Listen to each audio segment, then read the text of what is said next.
Hey, today on the podcast, I'm really excited to introduce Dana Da Silva, whose debut memoir, The Shift, has just come out. How are you, Dana? Hi, Jess. Thank you so much for having me. This is my first podcast, so I'm very excited. You're Well, popping I'm my very excited podcast to have cherry. you. Yeah, I'm excited to have you on the show. I love your book. It's a beautiful book, which we Thank launched last you. week We at Better Media did. There Presents. she is. There she is. There she is. Um, has it been a good time since publication? It has been a good time. It's been a whirlwind, so I feel like I'm just starting to find my footing in normal life again after that. But no, it's been wonderful, and I've just been overwhelmed by all of the love and support from people. I think people just like to see others having a crack. Life is tough, and Yes. and everyone just gets really excited when you have a crack and be vulnerable and put yourself out there. So yeah, it's been really Absolutely. lovely. So for people who have not read The Shift, can you tell us what it's about? Yeah, so The Shift is a memoir. It's about me, and it starts off when I'm in my early 20s and I'm suffering with severe sexual and violent intrusive thoughts, which actually turns out to be obsessive compulsive disorder or OCD, and also suffering from recurrent UTIs, so feeling quite mentally and physically broken. And then on top of that, my feelings towards my husband start to become more platonic. And eventually, the culmination of it all gets too much. So I jump on a plane and I leave my life behind. And I go traveling through South and Central America for 5 months and I visit 14 countries and I have amazing adventures and crazy love affairs. And then I come back to Australia and I think that I kind of know more about who I am and where I want to go. And then life kind of takes another turn as well right at the end. So that's the Mm. story. There's a lot jam packed in. There is. Your book is many things, and I hmm love your book because it breaks a number of conventions, and I'm excited to see memoir doing something. It's the opposite of formulaic, and this is the creative control that you have as a self-published author, which I think is fantastic. So the memoir isn't like about one thing. It has multiple really strong themes that you've mentioned. Mm, I would like to focus on the erotica, sure. partly because you write it really well and there's a lot of badly written erotica, and also it's true. This is a memoir, and I don't Yeah. think I've seen true erotica before. Had you written erotica before this, like in any capacity? So I'd written a little bit of erotic poetry, and that's pretty much it. It was something that I just naturally gravitated towards writing about. And I also felt like it was a good move in terms of warming up my audience a little bit before I put my book out. It's like I don't think anyone would really be surprised now that there's some erotica in the book because I have been sort of touching on that topic for a couple of years now as I've been posting, yeah, explicit poetry, I would say. Explicit But poetry. yeah, that's Where do you share your poetry? I just share my poetry on Instagram. That's my main platform that I use. I've not yet jumped over to TikTok or BookTok. But yeah, that's definitely something I'm thinking about doing is moving You towards, should spoken read it. poetry. Yeah, reading my poetry out and yeah, I know You it's should get where, other people to read it out. oh, I Like, like that idea get a man actually. to read, some parts or something. That could be amazing. Yeah, that would be really cool. That's a great idea. Because it's way more exciting to me having someone else read it than reading it myself. Well, I mean, you could do most of them, but you could, that could just be, Yeah, you could just pick having, those yeah, another parts layer for. to it. Yeah. Absolutely. Yeah. Um, did you approach the erotica scenes any differently from like the travel scenes, which are also really vivid and funny? Thank you. You know what? I actually didn't. I don't change gears for any of the different aspects of my book. It's the same formula each time, and that is that I just have to get into that flow state. So when I start writing, I literally go to another world and it feels like Mm. something's channeling through me. And that's no different with the erotica. I feel like, yeah, just being really present in what I'm writing about. And I mean, I'm writing nonfiction, so I'm revisiting old memories, so I can just go back to that moment and that time and, you know, touch and smell, and I just anchor myself back into that experience. I'll often listen to music that I was listening to at the time, and that helps me to kind of go back as well. Um, but I don't know if my process would be different if I was writing fiction, because I very much draw from my own experiences, and I've only written nonfiction so far, so I haven't had to try and recreate scenes. They're very much real, and I can feel them in my bones, and yeah, so that it would be interesting to see what writing fiction is like. That and I hope you do that, because that would I That's be, where I want to do that. yeah. So it'll be interesting to see if that's a challenge for me, or if I flow in that area as well, Mm. in that genre. Um, Yeah. when as a travel writer, I have when I'm sort of recreating a scene that, like with the book that's just come out, that was 16 years ago. So I do desk research. I, got the Lonely Planets, the secondhand ones. I look at old photo albums and stuff. What desk Mm. research can people do for erotica, or is it like internal? It has to be internal.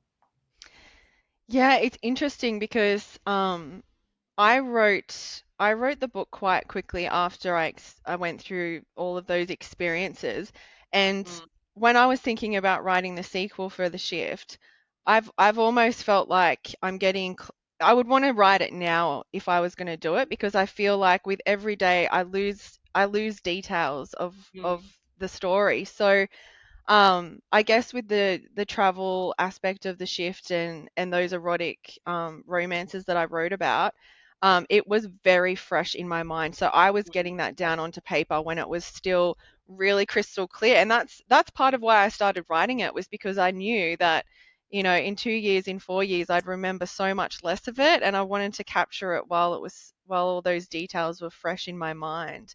mm, Um, yeah, so the OCD, the earlier part of the book was quite a long time ago, but I wouldn't say so much, yeah, desktop research, but I suppose just really kind of going into a meditative state almost, and trying to go back to that time in my life and really anchor myself in that environment and what I was doing and what I was feeling. yeah. But yeah, I suppose there was also a little bit of research with the travel aspect, and just, yeah, going back and checking places that I stayed at and looking at photos again, and just making sure that, yeah, what I was remembering was as accurate as possible. Mm, mm. Um, a lot of erotica, probably, I don't know, that the bulk of it for sure is fiction and written under a pseudonym. When did you decide that you were going to include erotica in your memoir? Was it the decision was made from the start? Yeah, I mean, again, I didn't go set out to write a memoir or to publish a book. It first and foremost was me getting it down on the page as my own sort of, cathartic experience, I guess, and Yeah, to not lose it. And then it became evident to me that it was taking shape as a story that could be a book. And I think I've always been really interested in taboo subjects, and that includes sex. Like, it's so on brand for me to write about that. If that being a part of my journey, there's no way I would consider leaving that out. It's weird. It doesn't feel so strange to me to write or talk about sex, and I've always been like this. I'm a total I must be like neurodiverse or something, because I just small talk destroys me, but let's like get into deep stuff, like real stuff. I love it. And it's the same with sex. I'm fascinated by it. Relationships. I was at a wedding recently, and I was sitting next to family friends. They're like an auntie and uncle to me, and they're like late 50s. We were like, talking about how's work, and, pass me the salad or whatever. And then I said, "Do you guys still have sex?" And they were like, "Whoa." I was like, "But do you?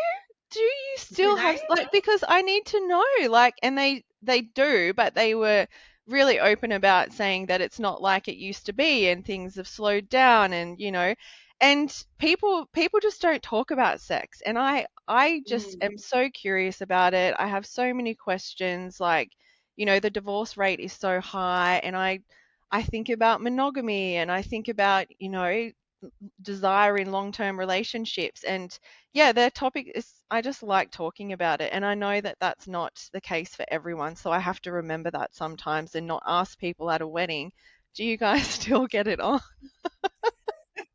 Do you know, I was looking at your Instagram. I saw your launch photos and I was looking at your Instagram and I saw your Mardi Gras costume.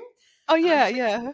there's a picture of you like on George Street in like, you had pink hair Yeah, turquoise and pink hair. Yeah, yeah. and you were standing on the street with this amazing outfit. And I was like, Dana is not boring. She is not boring.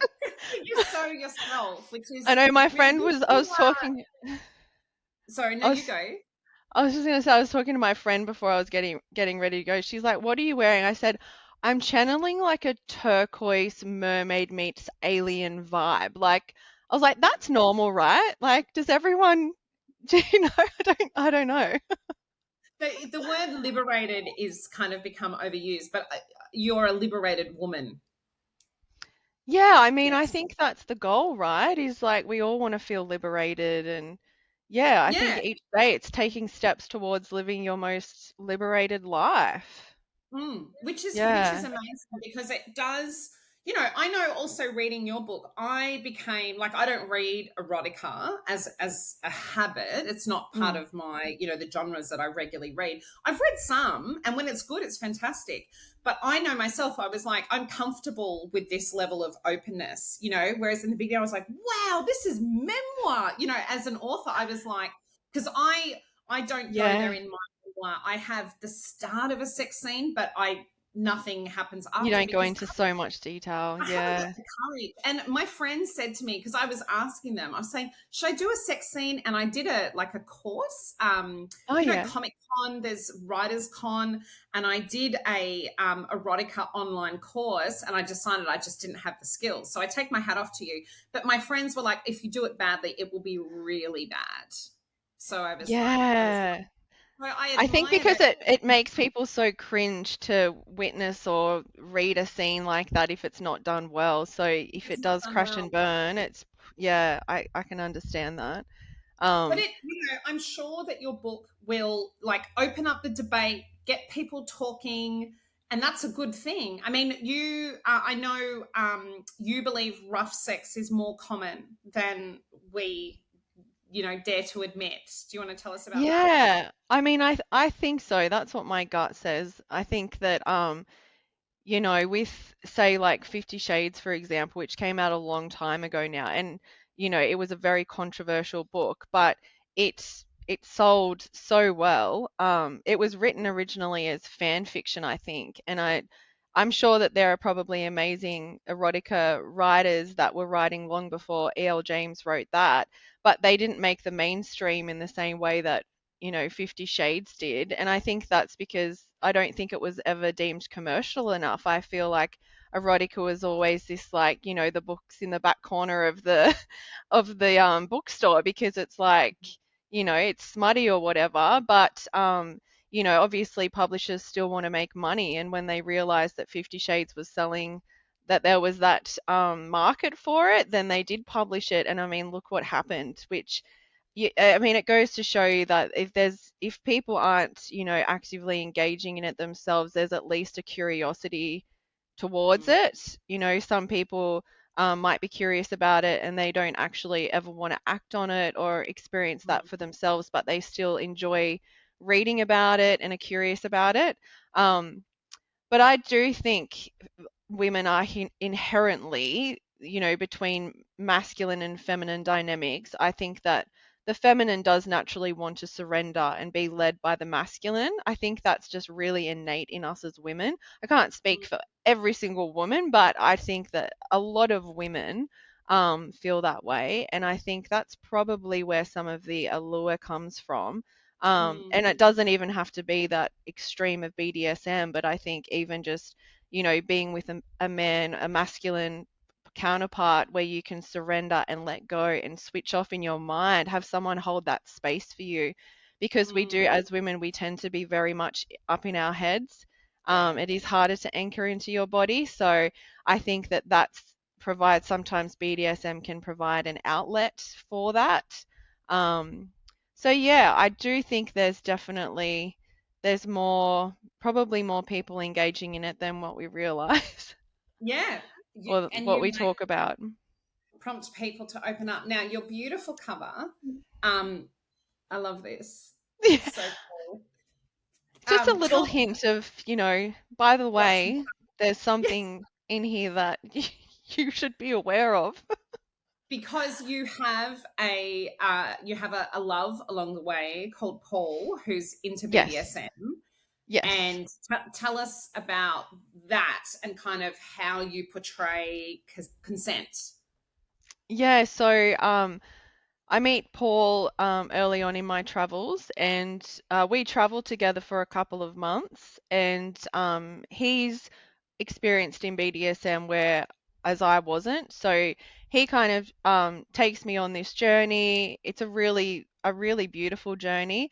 I think that from what I've learned so far, some readers love Paul, read the book for Paul, just yeah, and then other people take, issue with him here and there, and I think that it's probably, similar when you're writing about BDSM and, like the same with 50 Shades, it was controversial. Some people love it, Yeah. some people hate it.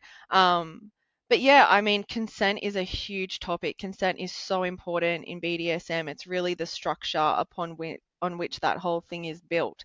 Mm, And I think that there's some things that Paul and I did really well, but I think there's also some things that could have been done better. For example, there's no use of safe words. We don't do a lot of free play, deep discussion about specific things that we're going to do.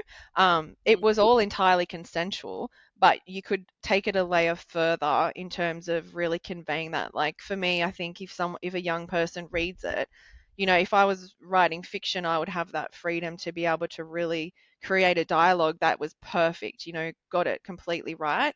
But obviously it was non-fiction. It could be perfect BDSM, which is kind of that life is not perfect. Do you know what I mean? Yeah. And I think, even though Paul was experienced in it and had practiced it before, he certainly, I wouldn't say he was an amateur as well. Like he was still, it wasn't something that he wasn't like a professional dom or anything like that. He was still kind of figuring it out as well. So, Mm, yeah, that's just the reality of what our exchange looked like. And I'm sure, yeah, there's probably, in the BDSM community, consent is everything, and they practice it so beautifully. And I'm sure that there would be some people that would say, there were things that happened that could have been done better.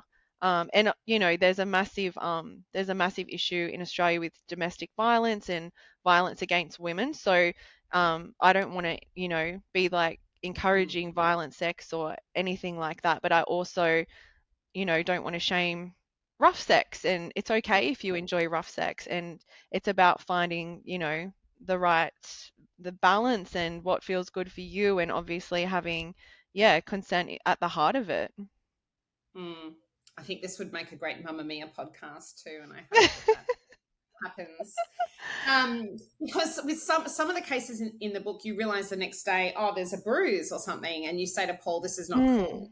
So you can be consent in the time, but then it gets the line is blurred when you realize the next day. So, but because Yeah, it's and I memoir, think yeah, this is that's right. So I wasn't manipulating the narrative in no, any way. So, and I think as well that for me, I was quite comfortable with my experience in that I might find that I don't like something and I reach that limit, and that's okay with me. Like I'm happy to go there, decide I don't like it, and then we don't do it again. Whereas I suppose other people might know that that's a boundary from the start. Like I don't want any marks on my body, that's just a no go for them. Whereas I didn't know I didn't like it until I realized I didn't like it.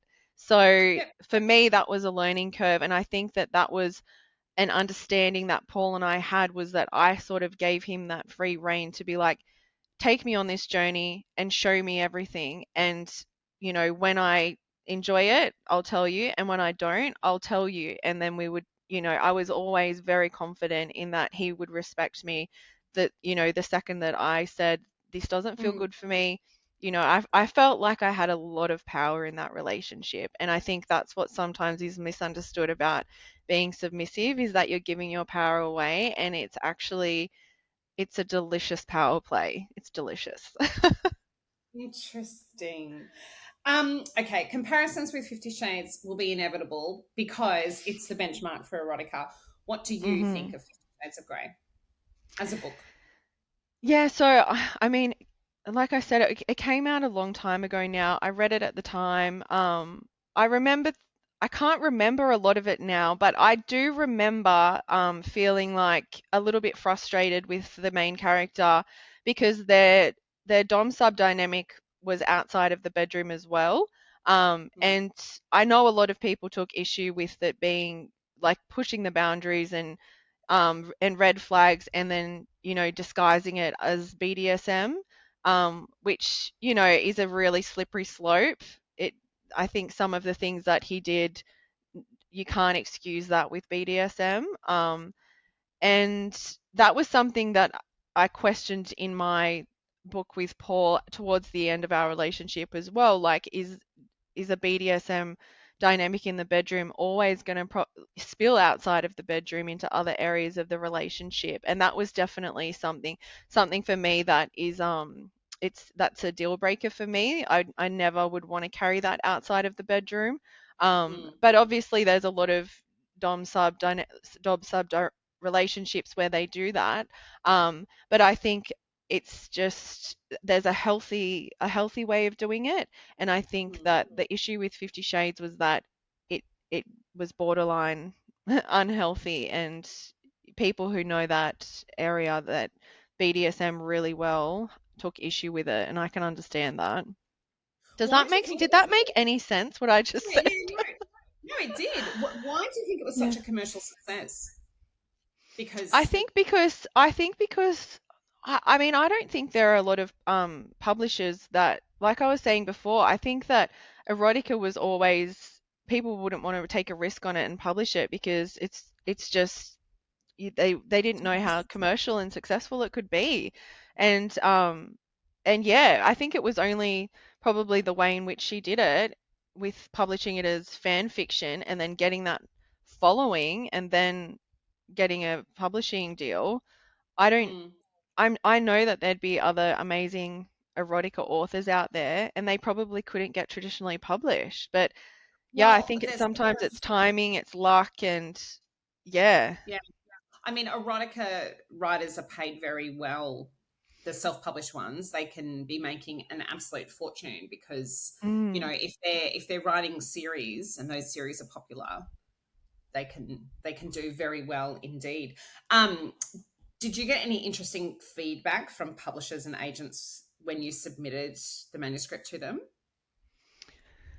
Not in regard to the erotica. When you query agents and publishers, you generally will provide, your first three chapters, and then you'll give a bit of a synopsis, and you might even do like a chapter by chapter breakdown. So they Mm, were aware that there was an erotic component to it, but they never actually read any of it because I never ever got, past that point. The general feedback was just that memoir is such a hard sell, and unless you are, mm, Prince Harry or whatever, you're not going to get picked up. So I worked out pretty quickly that yeah, it wasn't going to happen with the shift, especially because of all those conventions that I'd yeah, broken. It makes it hard to market something when there are so many things going on. You need to kind of hone it in, and that was the feedback that I got from an editor as well, was that you would probably have to really rewrite it if you wanted to go the traditional publishing route. yeah. So yeah, it was more just general feedback about memoir. And then Okay. yeah, I didn't waste too much time going down that path, because once I'd got that same feedback a few times, I knew that that was going to Yeah. be it. And what's the self-publishing experience been like? It's been really full on, but really good. I'm so glad that I did it. Yeah, it's been really liberating for me and really healing. I think with the erotica content and the mental health content, and added a whole other layer to it in terms of I've had to grow spiritually through this experience because, even the night before I published, my mum was talking to me really worried about whether I should publish. And I think even the week out before I published, I was talking to someone else, and she was saying, "Are you sure you want to publish it under your own name? Like, it's not too late if you want to change your mind." And it took a lot of, I had to have a lot of resolve to stick to my plan and to do it. And I think, yeah, with self-publishing, you don't have that same sort of team around you that you would with a publishing house where you would feel so protected in that bubble, I guess. Whereas when you're self-publishing, you're going all out on your own, you're making all the decisions, you're having to build that team yourself. And so it was honestly one of the scariest things that I've ever done in my life. But I'm so glad that I did it. I'm really glad I did. And having jumped off the cliff and done it, Mm. have you do you remain completely happy of that decision to publish it under your own name? I do. I think that for me there are a lot of social repercussions that can come from writing about sex as a woman, especially as a mother. And I've had to really, dig into that, peel back the layers, and I just decided that if nothing changes, nothing changes. If I'm one author that says, "You know what? I'm not going to Yeah, not be shame. yeah, I'm not going to be ashamed about my sexual experiences." Um and even as a mother, there's that whole thing of, once you're a mother, like, can you be an erotic being and a mother at the same time? It almost feels like they're mutually exclusive sometimes by the way that, society makes Mm, you feel. So, yeah, and I think as well, I just love storytelling. I love the power of storytelling, and I love hearing my parents' stories, even the ones that you would think make you cringe. Like, I just appreciate that they're this whole being and that they've had this life before they came into motherhood yeah. and fatherhood. Like, I had this, I remember seeing like in my mum's bedroom when I was a teenager, she was going through a cupboard. She found these letters from like this guy in high school. She had a secret admirer. She pulled out all these letters, and I was just like, give me that. Like, I was so fascinated to learn about this little snippet of her life when she was in high school and reading these letters that she never found out who the letters were from. To this day, she doesn't Oh, know. And I wow. loved that. And this is so morbid, but I've often thought, like, when my mum passes, I hope I find like an old diary of hers or something that I can like read, because I've always just been really hungry to know who my parents are outside of just that lens of seeing them as your mum and dad. And even for Christmas, I gave dad one of those books. I don't know if you've seen them, you can get them everywhere now, but it's like, thoughts from my father or something. Like, Yes. I got my dad to do that. That was one of the best books I've ever read. Like, he just poured his heart out into that, and I feel like I know him so much more now. So I kind of got to the place where I was like, maybe the kids will hate me one day when they're getting teased in the playground because their mum, wrote some smutty book back in 2024. But, maybe not. Maybe they'll be like, maybe they'll be intrigued to know that mummy had a life before she was a mum. Yeah. Mummy's more than just a mum. And But yeah, mum it's still has very, and will continue to. That's right. It's just, yeah, it is very controversial. But well, I love that we launched your book on Women's Day, International Women's Day, because you're a yeah, feminist doing this. Like, this to thank me is what you. it's bold and you're being yourself. And we do, it sounds ridiculous when you say it. Like, I don't know, if we can be, sexual beings and mothers at the same time. It's amazing that it's still in those terms. But Yeah. you're living it, it's really powerful because it's true. I love nonfiction because it's true. And so Hmm. as soon as I heard of your book, I was just really excited because it is really brave and really important to do this. You're not hiding under a pseudonym. So Yeah. what about though marketing? So for other writers who are considering, they might have their own erotic memoirs. With Amazon, did you have to put like the over 18 mark explicit? Is there any kind of marketing considerations? Yeah, so this is a really good question. And because I'm such a, it's my first time publishing and I was just flying by the seat of my pants the entire time, there were things that when I was uploading my manuscript, so because I'm crazy, and I think I told you, I cut it really fine. So I was uploading my manuscript to Amazon with just like no grace time in terms of getting it Get accepted before I stressful. yeah, it was ridiculous. Like it was absolute still can't believe that I cut it that fine. Um but I'd committed to that date in my head and I just could not let it go.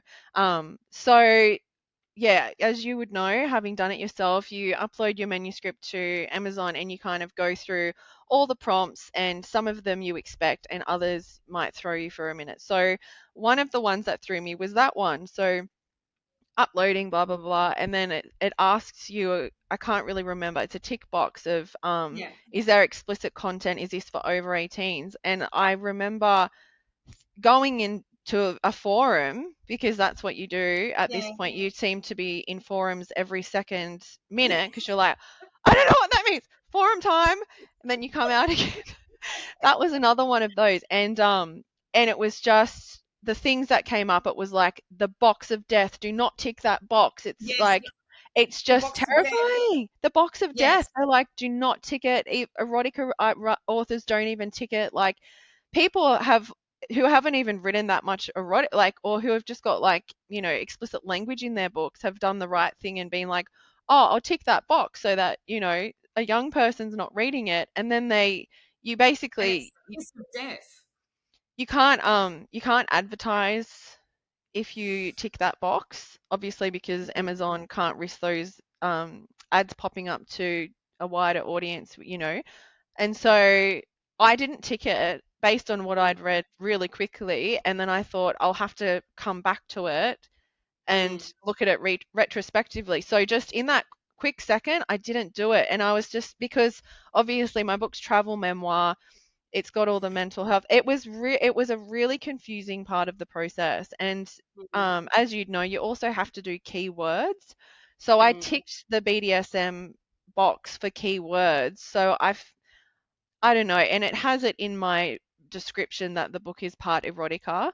So I Yeah. knew that anyone looking at purchasing the book would be aware that there is an element of that in there, but it's not an entirely erotic book. No. It's only part. So it was a really so I didn't tick it, but yeah, I actually probably should still go back and look at that. But yeah, I was Oh, from a also confused of sensitivity whether it wise. was more for photographs or um Mm. yeah, it was just something that I wasn't expecting for that to pop up, and there wasn't a Their lot of information about it, to be honest, at that point in terms their of what they algorithms provided.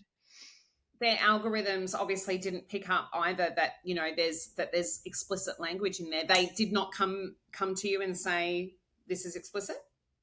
No. No, so it takes up to 72 hours for them to approve it, and in the forum I did see someone say they pay very close attention to the cover. If there are any explicit images on the Mm. cover, that's something that they really look out for, I guess, because it's just in your face straight away, so they don't want to be exposing people to that.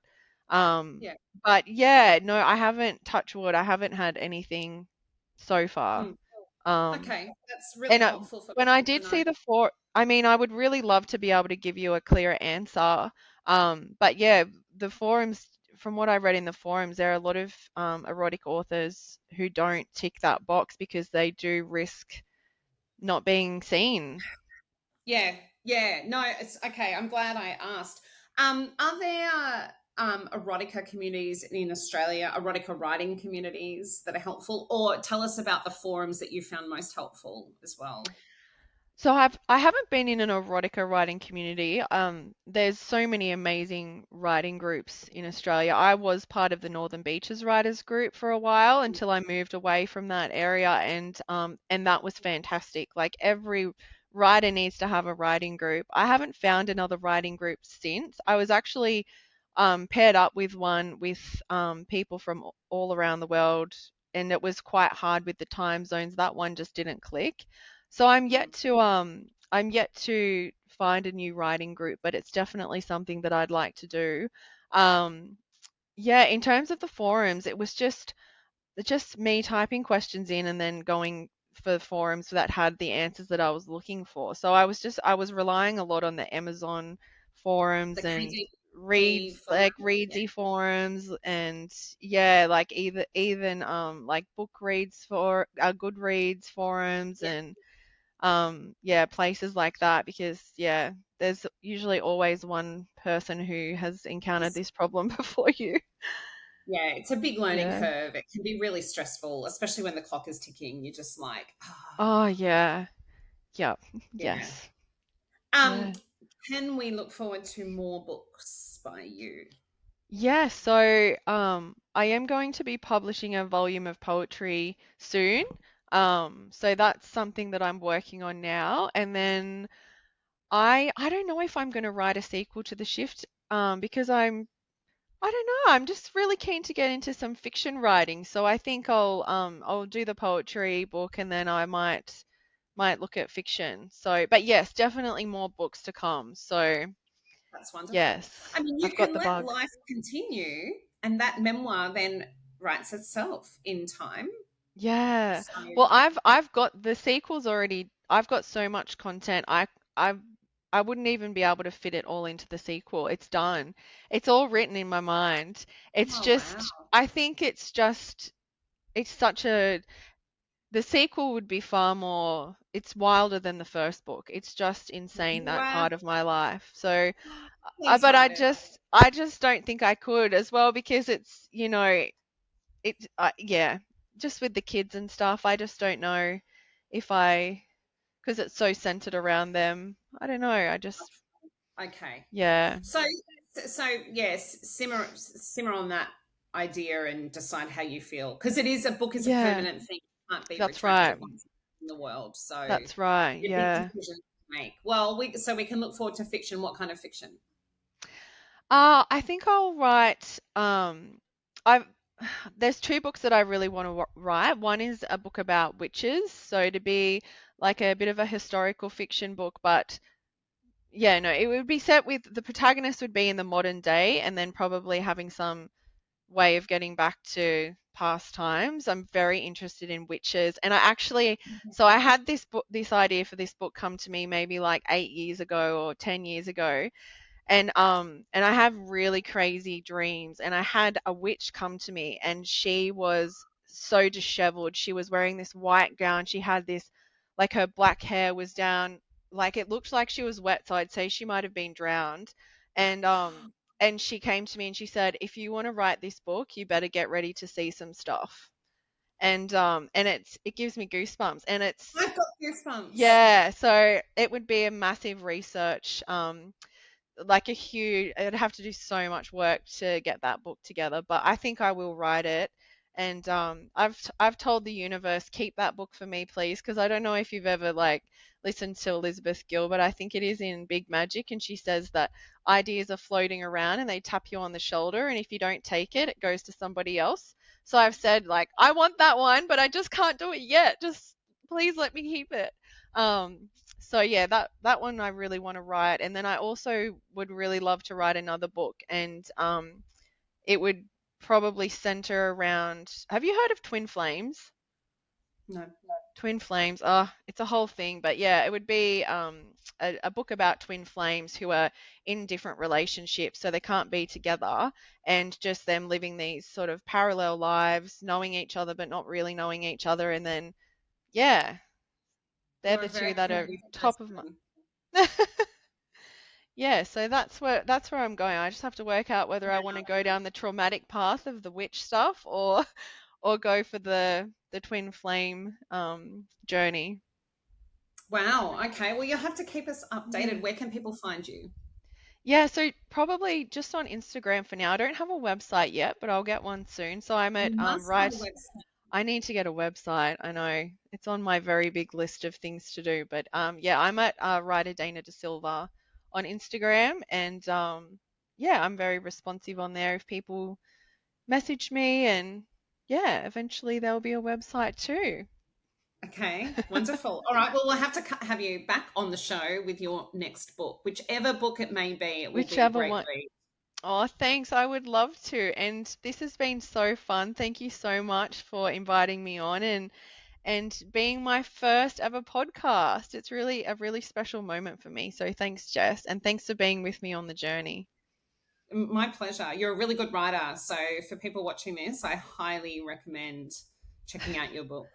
Thank Cool. you. Thanks, Thank Dana. you so much. Okay, bye.